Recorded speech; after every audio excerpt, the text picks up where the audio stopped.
Las 1001 noches. Historia de Zobeida, la mayor de las jóvenes. Persia, siglo X. Oh príncipe de los creyentes, saber que me llamo Zobeida. Mi hermana, la que abrió la puerta, se llama Amina, y la más joven de todas, Fahima. Las tres somos hijas del mismo padre, pero no de la misma madre. Estas dos perras son otras hermanas mías, de padre y madre. Al morir nuestro padre, nos dejó 5000 dinares, que se repartieron por igual entre nosotras. Entonces mis hermanas Amina y Fahima se separaron de mí para irse con su madre, y yo y las otras dos hermanas, estas dos perras que aquí ves, nos quedamos juntas. Soy la más joven de las tres, pero mayor que Amina y Fahima, que están entre tus manos. Al poco tiempo de morir nuestro padre, mis dos hermanas mayores se casaron y estuvieron algún tiempo conmigo en la misma casa, pero sus maridos no tardaron a prepararse a un viaje comercial. Cogieron los 1000 dinares de sus mujeres para comprar mercaderías y se marcharon todos juntos, dejándome completamente sola.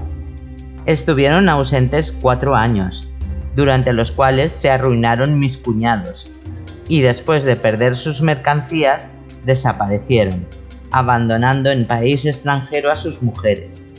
Y mis hermanas pasaron toda clase de miserias y acabaron por llegar a mi casa como unas mendigas.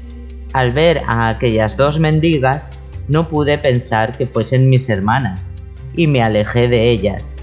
Pero entonces me hablaron, y reconociéndolas, les dije: ¿qué les ha ocurrido? ¿Cómo es que las veo en tal estado? Y respondieron: oh hermana, las palabras ya nada remediarían, pues el cálamo corrió por lo que había mandado Alá. Oyéndolas, se conmovió de lástima mi corazón, y las llevé al hammam, poniendo a cada una un traje nuevo. Y les dije: hermanas mías, son mayores que yo, y creo justo que ocupen el lugar de mis padres. Y como la herencia que me tocó, igual que a ustedes, ha sido bendecida por Alá y se ha acrecentado considerablemente, comerán sus frutos conmigo, nuestra vida será respetable y honrosa, y ya no nos separaremos. Y las retuve en mi casa y en mi corazón. Y he aquí que las colmé de beneficios, y estuvieron en mi casa durante 1 año completo, y mis bienes eran sus bienes. Pero un día me dijeron: realmente preferimos el matrimonio, y no podemos pasarnos sin él, pues se ha agotado nuestra paciencia al vernos tan solas. Yo les contesté: oh hermanas, nada bueno podrán encontrar en el matrimonio, pues escasean los hombres honrados. ¿No probaron el matrimonio ya? ¿Olvidan lo que les ha proporcionado? Pero no me hicieron caso, y se empeñaron en casarse sin mi consentimiento. Entonces les di el dinero para las bodas y les regalé los equipos necesarios. Después se fueron con sus maridos a probar fortuna, pero no haría mucho que se habían ido cuando sus esposos se burlaron de ellas, quitándoles cuanto yo les di y abandonándolas. De nuevo regresaron ambas, desnudas, a mi casa, y me pidieron 1000 perdones, diciéndome: no nos regañes, hermana. Cierto que eres la de menos edad de las tres, pero nos aventajas a todas en razón. Te prometemos no volver a pronunciar nunca la palabra casamiento. Entonces les dije: oh hermanas mías, que la acogida en mi casa les sea hospitalaria. A nadie quiero como a ustedes. Y les di muchos besos, y las traté con mayor generosidad que la primera vez. Así transcurrió otro año entero, y al terminar pensé fletar una nave cargada de mercancías y marcharme a comerciar a Basra.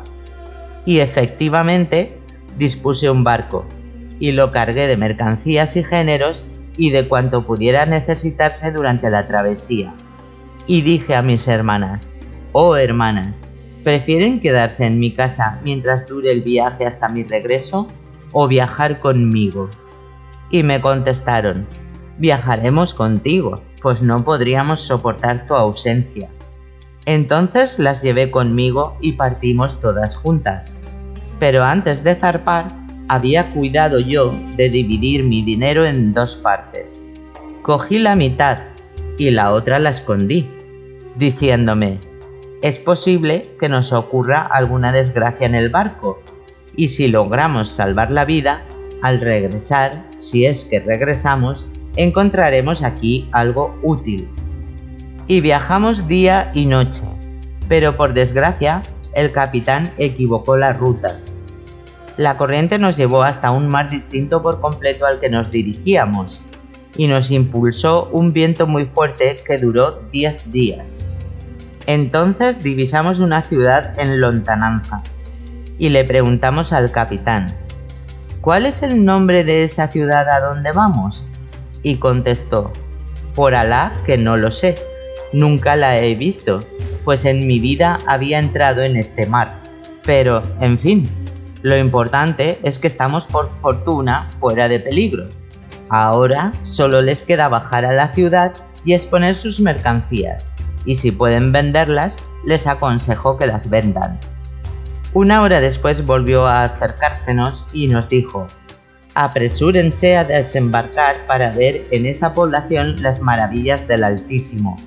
Entonces desembarcamos, pero apenas hubimos entrado en la ciudad, nos quedamos asombradas. Todos los habitantes estaban convertidos en estatuas de piedra negra, y solo ellos habían sufrido esta petrificación, pues en los zocos y en las tiendas aparecían las mercancías en su estado normal, lo mismo que las cosas de oro y de plata. Al ver aquello, llegamos al límite de la admiración, y nos dijimos: en verdad que la causa de todo esto debe ser rarísima. Y nos separamos para recorrer cada cual a su gusto las calles de la ciudad y recoger por su cuenta cuanto oro, plata y telas preciosas pudiese llevar consigo. Yo subí a la ciudadela y vi que allí estaba el palacio del rey. Entré en el palacio por una gran puerta de oro macizo, levanté un gran cortinaje de terciopelo y advertí que todos los muebles y objetos eran de plata y oro. Y en el patio y en los aposentos, los guardias y chambelanes estaban de pie o sentados, pero petrificados en vida. Y en la última sala, llena de chambelanes, tenientes y visires, vi al rey sentado en su trono, con un traje tan suntuoso y tan rico que desconcertaba, y aparecía rodeado de 50 mamalik con trajes de seda y en la mano los alfanjes desnudos. El trono estaba incrustado de perlas y pedrería. Cada perla brillaba como una estrella. Les aseguro que me faltó poco para volverme loca. Seguí andando, no obstante, y llegué a la sala del harén, que hubo de parecerme más maravillosa todavía, pues era toda de oro, hasta las celosías de las ventanas. Las paredes estaban forradas de tapices de seda. En las puertas y en las ventanas pendían cortinajes de raso y terciopelo.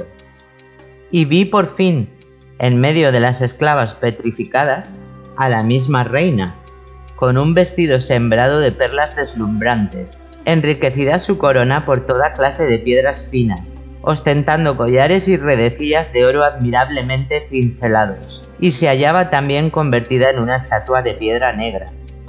Seguí andando, y encontré abierta una puerta, cuyas hojas eran de plata virgen, y más allá una escalera de pórfido de 7 peldaños, y al subir esta escalera y llegar arriba, me hallé en un salón de mármol blanco, cubierto de alfombras tejidas de oro, y en el centro, entre grandes candelabros de oro, una tarima también de oro salpicada de esmeraldas y turquesas, y sobre la tarima un lecho incrustado de perlas y pedrería, cubierto con telas preciosas. Y en el fondo de la sala advertí una gran luz, pero al acercarme me enteré de que era un brillante enorme como un huevo de avestruz, cuyas facetas despedían tanta claridad que bastaba su luz para alumbrar todo el aposento. Los candelabros ardían vergonzosamente ante el esplendor de aquella maravilla, y yo pensé: Cuando estos candelabros arden, alguien los ha encendido. Continué andando y hube de penetrar asombrada en otros aposentos, sin hallar a ningún ser viviente. Y tanto me absorbía esto que me olvidé de mi persona, de mi viaje, de mi nave y de mis hermanos. Y todavía seguía maravillada cuando la noche se echó encima. Entonces quise salir de palacio, pero no di con la salida, y acabé por llegar a la sala donde estaba el magnífico lecho y el brillante y los candelabros encendidos.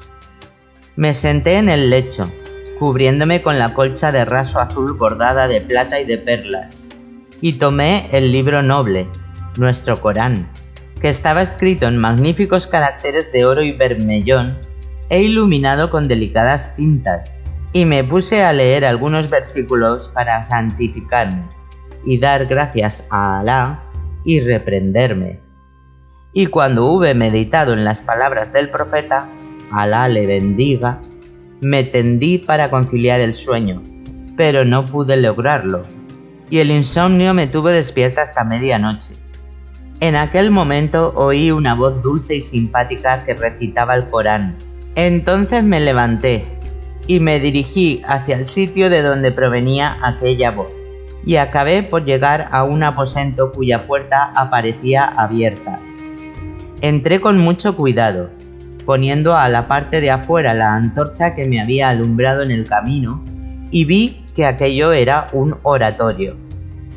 Estaba iluminado por lámparas de cristal verde que colgaban del techo, y en el centro había un tapiz de oraciones extendido hacia oriente, y allí estaba sentado un hermoso joven que leía el Corán en alta voz, acompasadamente. Me sorprendió mucho, y no acertaba a comprender cómo había podido librarse de la suerte de todos los otros.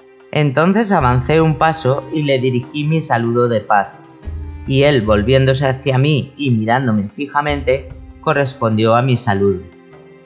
Luego le dije: por la santa verdad de los versículos del Corán que recitas, te conjuro a que contestes a mi pregunta. Entonces, tranquilo y sonriendo con dulzura, me contestó: cuando expliques quién eres, responderé a tus preguntas. Le referí mi historia, que le interesó mucho, y luego le interrogué por las extraordinarias circunstancias que atravesaba la ciudad, y él me dijo: espera un momento. Y cerró el libro noble, lo guardó en una bolsa de seda y me hizo sentar a su lado. Entonces le miré atentamente, y vi que era hermoso como la luna llena. Sus mejillas parecían de cristal, su cara tenía el color de los dátiles frescos, y estaba adornado de perfecciones, cual si fuese aquel de quien habla el poeta en sus estrofas. Al mirarle experimentaba una profunda turbación de mis sentidos, lamentando no haberle conocido antes, y en mi corazón se encendían como ascuas. Y le dije: oh dueño y soberano mío, atiende a mi pregunta. Y él me contestó: escucho y obedezco. Y me contó lo siguiente: saber, oh mi honorable señora, que esta ciudad era de mi padre, y la habitaban todos sus parientes y súbditos. Mi padre es el rey, que habrás visto en su trono transformado en estatua de piedra, y la reina, que también habrás visto, es mi madre. Ambos profesaban la religión de los magos adoradores del terrible Nardún. Juraban por el fuego y la luz, por la sombra y el calor, y por los astros que giran. Mi padre estuvo mucho tiempo sin hijos. Yo nací a fines de su vida, cuando traspuso ya el umbral de la vejez, y fui criado por él con mucho esmero, y cuando fui creciendo se me eligió para la verdadera felicidad. Había en nuestro palacio una anciana musulmana, que creía en Alá y en su enviado, pero ocultaba sus creencias y aparentaba estar conforme con las de mis padres. Mi padre tenía en ella gran confianza, y muy generoso con ella, la colmaba de su generosidad, creyendo que compartía su fe y su religión. Me confió a ella y le dijo: encárgate de su cuidado, enséñale las leyes de nuestra religión del fuego y dale una educación excelente atendiéndole en todo. Y la vieja se encargó de mí, pero me enseñó la religión del Islam, desde los deberes de la purificación y de las abluciones hasta las santas fórmulas de la plegaria, y me enseñó y explicó el Corán en la lengua del profeta. Y cuando hubo terminado de instruirme, me dijo: «Oh hijo mío, tienes que ocultar estas creencias a tu padre, profesándolas en secreto, porque si no, te mataría». Callé, en efecto, y no hacía mucho que había terminado mi instrucción cuando falleció la santa anciana, repitiéndome su recomendación por última vez, y seguí en secreto siendo un creyente de Alá y de su profeta. Pero los habitantes de esta ciudad, obcecados por su rebelión y su ceguera, persistían en la incredulidad. Y un día la voz de un muecín invisible retumbó como el trueno, llegando a los oídos más distantes. «Oh, ustedes los que habitan esta ciudad, renuncien a la adoración del fuego y de Nardum y adoren al Rey único y poderoso». Al oír aquello se sobrecogieron todos y acudieron al palacio del rey, exclamando: «¿Qué voz aterradora es esa que hemos oído? Su amenaza nos asusta». Pero el rey les dijo: «No se aterren y sigan firmemente sus antiguas creencias». Entonces sus corazones se inclinaron a las palabras de mi padre y no dejaron de profesar la adoración del fuego. Y siguieron en su error, hasta que llegó el aniversario del día en que habían oído la voz por primera vez. Y la voz se hizo oír por segunda vez, y luego por tercera vez, durante 3 años seguidos. Pero a pesar de ello, no cesaron en su extravío. Y una mañana, cuando apuntaba el día, la desdicha y la maldición cayeron del cielo, y los convirtió en estatuas de piedra negra, corriendo la misma suerte sus caballos y sus mulos, sus camellos y sus ganados. Y de todos los habitantes fui el único que se salvó de esta desgracia, porque era el único creyente. Desde aquel día me consagro a la oración, al ayuno y a la lectura del Corán. Pero he de confesarte, oh mi honorable dama llena de perfecciones, que ya estoy cansado de esta soledad en que me encuentro y quisiera tener junto a mí a alguien que me acompañase. Entonces le dije: «Oh joven dotado de cualidades, ¿por qué no vienes conmigo a la ciudad de Bagdad? Allí encontrarás sabios y venerables jeques versados en las leyes y en la religión. En su compañía aumentarás tu ciencia y tus conocimientos de derecho divino, y yo, a pesar de mi rango, seré tu esclava y tu objeto. Poseo numerosa servidumbre, y mía es la nave que hay ahora en el puerto abarrotado de mercancías. El destino nos arrojó a estas costas para que conociéramos la población y ocasionarnos la presente aventura. La suerte, pues, quiso reunirnos, y no dejé de instarle a marchar conmigo hasta que aceptó mi ruego. Cuando brilló la mañana nos levantamos y fuimos a revisar los tesoros, eligiendo los de menos peso, que podían llevarse más fácilmente y tenían más valor. Salimos de la ciudadela y descendimos hacia la ciudad, donde encontramos al capitán y a mis esclavos, que me buscaban desde el día antes, y se regocijaron mucho al verme, preguntándome el motivo de mi ausencia. Entonces les conté lo que había visto, la historia del joven y la causa de la metamorfosis de los habitantes de la ciudad con todos sus detalles, y su relato les sorprendió mucho. En cuanto a mis hermanas, apenas me vieron en compañía de aquel joven tan hermoso, envidiaron mi suerte y, llenas de celos, maquinaron secretamente la perfidia contra mí. Regresamos al barco, y yo era muy feliz, pues mi dicha la aumentaba el cariño del príncipe. Esperamos a que nos fuera propicio el viento, desplegamos las velas y partimos.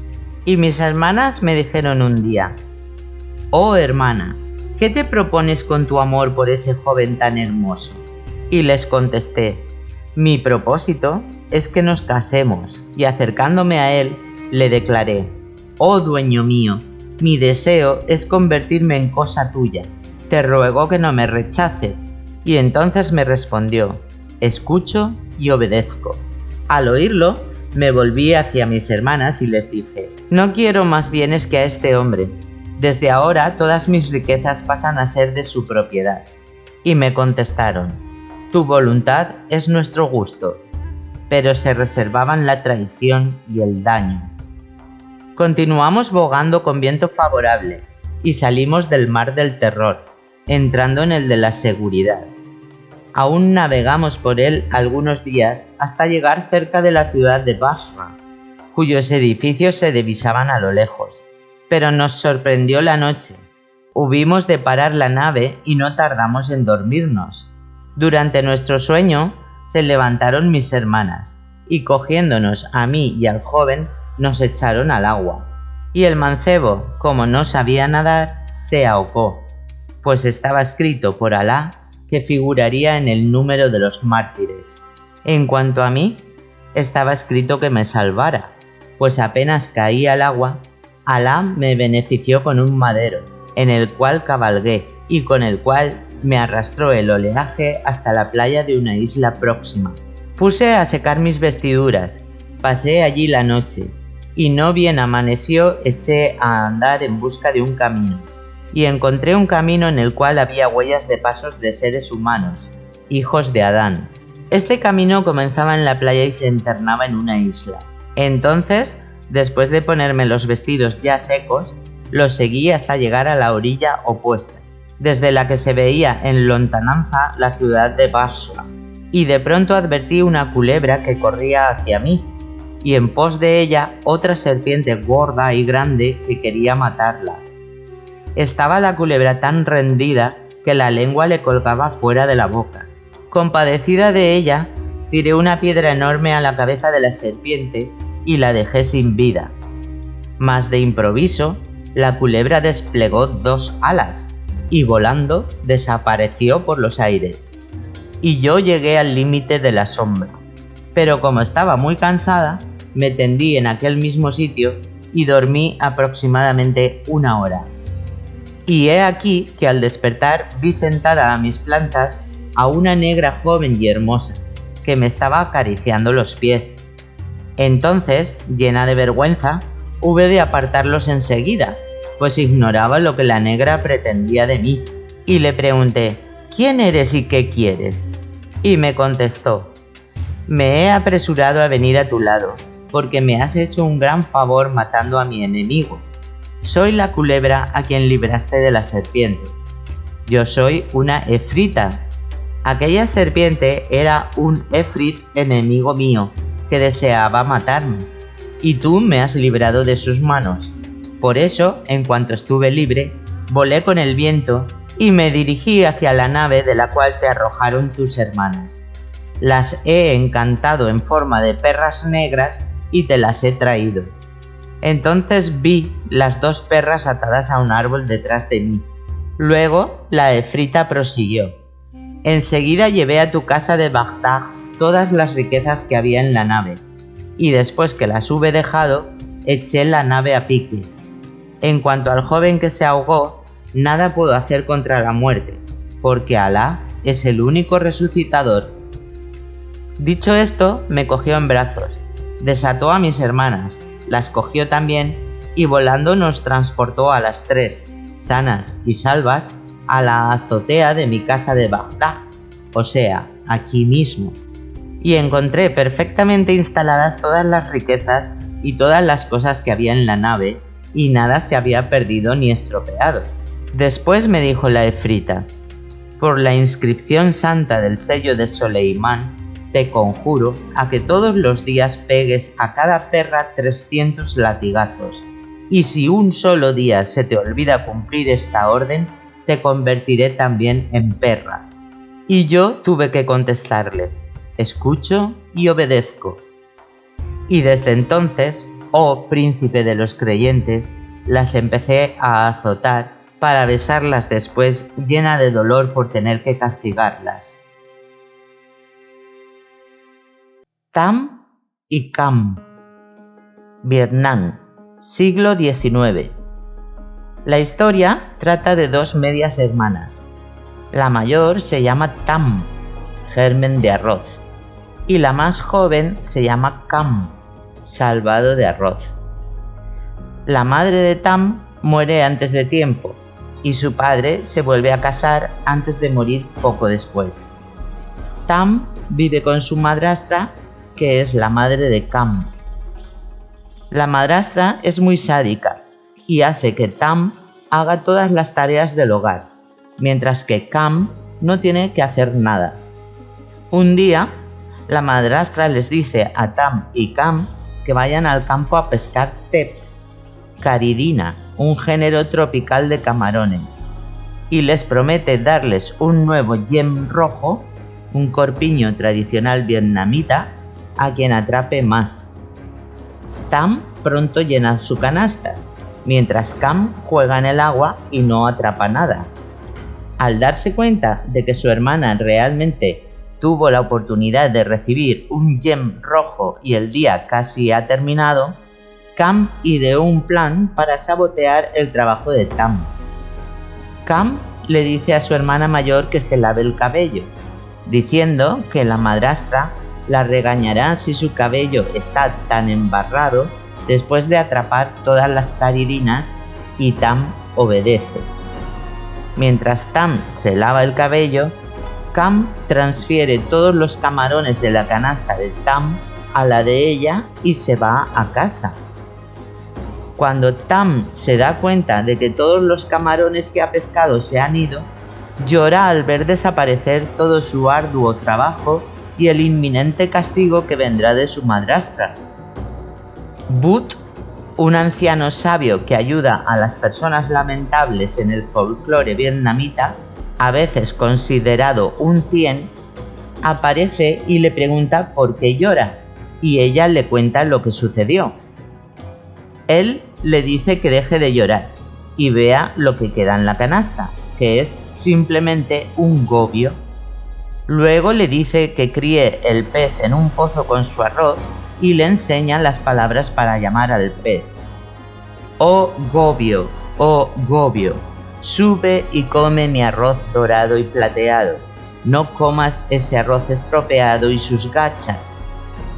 Sin el recitado exacto, el gobio no se levantaría, según ha dicho el anciano antes de desaparecer.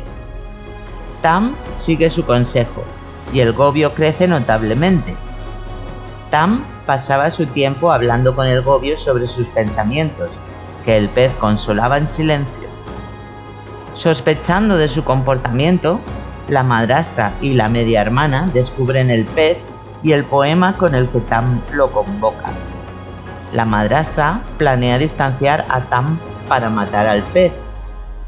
Hija mía, el pueblo ha prohibido el uso del campo.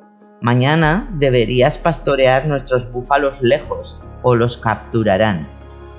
La madrastra también le dice a Tam que deje su abrigo. Tam obedece a su madrastra sin darse cuenta de su intención.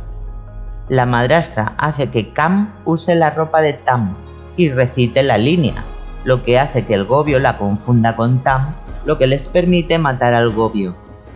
Después de regresar a casa, Tam llama al gobio como de costumbre, pero nada sale más que sangre. Ella vuelve a sollozar y el anciano vuelve a aparecer.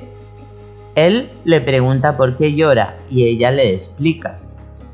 Él responde: tu gobio se han comido, no llores más, recoge sus huesos, ponlos en 4 frascos y entiérralos debajo de las patas de tu cama. Y ella lo hace. Poco después, el rey organiza un festival, al que invita a personas de todas partes, incluidos Tam y su familia. Al darse cuenta de que Tam también quiere unirse, la madrastra mezcla el arroz y el salvado que Tam tiene que separarlos antes de unirse al festival, y amenaza con castigarla si no lo hace antes de que regresen del festival. Nuevamente llora, pero luego el anciano reaparece y ella le explica lo sucedido. Llama a los gorriones para que la ayuden y le enseña un poema para evitar que se coman el salvado y el arroz. Oh gorriones, bajen y sepárenme estos granos de arroz. Come un grano y te golpearé hasta la muerte. El anciano luego le dice que desentierre esos frascos que había enterrado anteriormente. Los 2 primeros frascos incluyen ropa de seda, una bufanda y un yem rojo. El tercer frasco contiene un pequeño caballo que se agranda hasta convertirse en un caballo normal. El cuarto tiene una silla para el caballo. Felizmente, Tam se lava y se pone la ropa antes de apresurarse al festival en la capital. Al cruzar un puente de piedra, deja caer una zapatilla y no puede recuperarla. Cuando el rey cruza el mismo puente, el elefante en el que viaja el rey de repente gruñe y roza la tierra con su marfil. Curiosamente, el rey ordena a sus hombres que busquen bajo el agua y encuentran la zapatilla. Observa la zapatilla durante un rato y comenta que el zapato debe pertenecer a una mujer amable. Diciendo eso, les dice a todas las mujeres en el festival que se prueben la zapatilla para encontrar a la dueña, con quien se casará. Nadie calza el zapato. Tam llega, emocionada por las festividades, y se da cuenta de que exhibe su zapatilla. Se acerca para probársela. Al ver a Tam probándose, Cam y su madre se burlan de ella. La zapatilla resulta que le queda bien y ella saca la otra para ponérsela. El rey ordena a su pueblo que la lleven a su palacio para casarse con ella. Tam va con el rey frente a los ojos envidiosos de Cam y su madre. Tam y el rey están felizmente casados. Sin olvidar el día de la muerte de su padre, a pesar de la vida plena en el palacio del rey, Tam regresa a casa para ayudar a su madrastra a prepararse para el aniversario. Todo el odio que la madrastra y Cam tienen hacia Tam aumenta de nuevo, pero mantuvieron sus pensamientos en privado. A pesar de su duro trato hacia ella antes de casarse, Tam los trata amablemente durante el aniversario. La madrastra le dice a Tam que se suba a un árbol de areca para recoger su fruto para la ceremonia. Mientras Tam lo hace, la madrastra corta el árbol, lo que hace que Tam se caiga y muera. La madrastra toma la ropa de Tam para que Cam se la ponga. Cam va al palacio del rey y le miente que, lamentablemente, Tam se había ahogado en un estanque por accidente. Cam afirma que vino al palacio para reemplazar la posición de su hermana como esposa. El rey se entristece al escuchar eso, pero sin otra opción se casa con Cam. Él ignora a su nueva esposa, llorando por Tam en silencio para consternación de Cam. Tam se reencarna en una oropéndola. Vuela directamente hacia el rey. En su camino, regaña a Cam por no lavar adecuadamente la ropa del rey. Finalmente, Tam ve al rey y ella le canta. Extrañando a su esposa, el rey dice: «Oh Oriol, si eres mi esposa, entra en mi manga». Y ella lo hace. El rey cree de inmediato que ella se ha reencarnado en el pájaro y solo pasa su tiempo con él, ignorando a Cam aún más. Luego construye una jaula para que Tam resida cuando no están juntos. Siguiendo el consejo de su madre, Cam mata a la oropéndola, se la come y luego entierra su pluma en el jardín real. Ella le miente al rey que no estaba al tanto de la interacción entre él y el pájaro, y la oropéndola simplemente se fue volando cuando ella trató de alimentarla. De donde fueron enterradas las plumas crecen 2 melocotoneros. Los árboles se doblan para dar sombra al rey. Al darse cuenta de los 2 árboles que de alguna manera aparecieron en el jardín real, el rey cree que también son una señal de Tam. El rey le dice a su gente que traiga un catre para poder dormir allí todos los días. Cam corta los árboles y le dice al rey que lo hizo para tejer ropa nueva para él.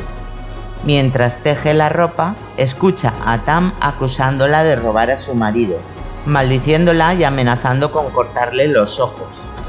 Luego quema el telar y arroja la ceniza lejos del palacio. El viento lleva las cenizas muy lejos antes de que finalmente caigan. De la ceniza crece un manzano dorado. Una anciana pronto cruza por el árbol y es seducida por el aroma de su único fruto. La anciana dice: «Oh manzana dorada, cae a mi canasta. Tu olor te oleré, no te comeré». La anciana cumple su palabra y la coloca en su casa como si fuera una decoración de la casa. Pronto se da cuenta de que las tareas domésticas se terminaron y que también se preparó una comida para ella. Al día siguiente, ella finge irse y encuentra a una mujer, Tam, que aparece de la manzana. La anciana luego arranca la cáscara de la fruta cuando Tam sale de la manzana y ella convierte a Tam en su hija adoptiva. Un día, el rey se cruza con la casa de la anciana y se detiene a descansar. Ella ofrece la hoja de betel al rey. Se preparó al mismo estilo que Tam cuando estaba viva, por lo que el rey sospecha. Pregunta quién lo hizo. La anciana le dice que su hija lo hizo. El rey exige ver a la hija y aparece Tam. El rey con mucho gusto trae a Tam de regreso al palacio. Más tarde, cuando Tam ha regresado al palacio, Cam le pregunta a Tam sobre su secreto de belleza. Tam no responde, sino que le pregunta: ¿quieres ser hermosa? Te ayudaré. Cam acepta de inmediato. Tam le dice que salte por un agujero y ella lo hace. Luego, Tam ordena a los soldados reales que le echen agua hirviendo, matando a Cam, y usa su cadáver para hacer salsa fermentada, de la misma manera que se hace la salsa de pescado. Tam luego envía la salsa a su madrastra, diciendo que es un regalo de Cam. La madrastra lo cree y se lo come todos los días. Un día, un cuervo pasa en línea recta por la casa de la madrastra y se posa en su techo y grita: ¡delicioso! La madre está comiendo la carne de su propia hija. ¿Queda algo? Dame un poco. La madrastra se enoja, pero cuando finalmente llega al fondo del frasco, descubre una calavera dentro. Al darse cuenta de que es Cam, la madrastra muere inmediatamente de la conmoción. Hay diferentes versiones de esta historia. Algunas versiones de la historia para niños omiten la venganza de la historia, o incluso terminan la historia cuando Tam se casa con el rey. Magh-Pishani, Frente de Luna, Irán. No se sabe exactamente cuándo se contó o entró en Irán esta historia, pero los símbolos míticos de la historia revelan su antigüedad. En una de las versiones persas de este cuento llamado Magh-Pishani, es decir, el que tiene una pequeña luna en la frente, una niña llamada Shahrbanu es seducida y engañada por las palabras de su maestra Molavaji, viuda y madre de una hija, que quiere casarse con su rico padre y decide empujar a su madre a un tarro de vinagre. Después de 40 días, la madre se convierte en una vaca amarilla. Sale del frasco y cuida a su hija en todas partes.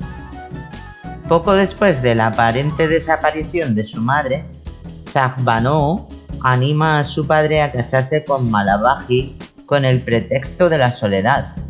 Pero en cuanto se casa, la madrastra se vuelve mala y obliga a la niña a hacer todas las tareas del hogar. La niña también se ve obligada a llevar a la vaca amarilla a pastar en el desierto todos los días y al mismo tiempo hilar el algodón. Un día el viento sopla y arroja su algodón a un pozo. La vaca amarilla la guía para encontrar el algodón en el pozo donde vive el Dib, demonio, y le aconseja que responda todas las preguntas del demonio con lo contrario. Shahrbanu entra en el pozo en busca de su algodón. El Dib agradece sus respuestas y le da la dirección de los ríos como regalo, uno de los cuales es dorado.